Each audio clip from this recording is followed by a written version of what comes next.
Welcome to Zisodel TV. Kindly subscribe, share, and like for latest updates and news. Hi guys, it's still your girl Boko. Kuje prison attacked. Anyway, it's not the first time, nor the second time that there is a jailbreak in our country, Nigeria. But what surprises me the most is that the fact that this recent one that just happened, and the controller of the prison said the ISWAP, if I don't know if the ISWAP that attacked them or the Boko Haram or the bandits, with all these names, this English name they are giving them, I don't know.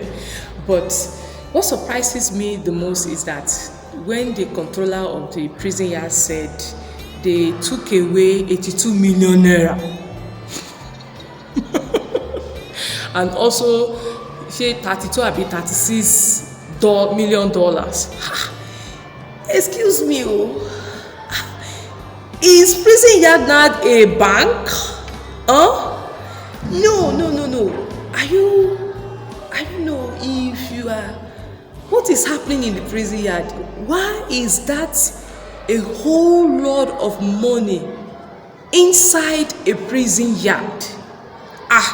Please, Nigerians, we have to wake up and begin to ask questions. We need to ask questions. So, how come?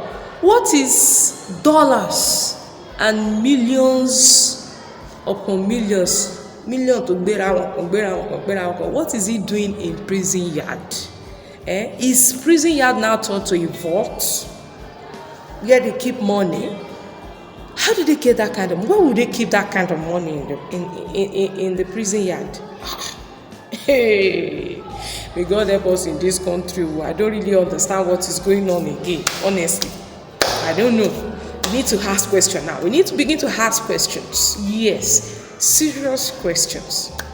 Anyway, that's it about the Kuje prison update about how they attack it. May God help us.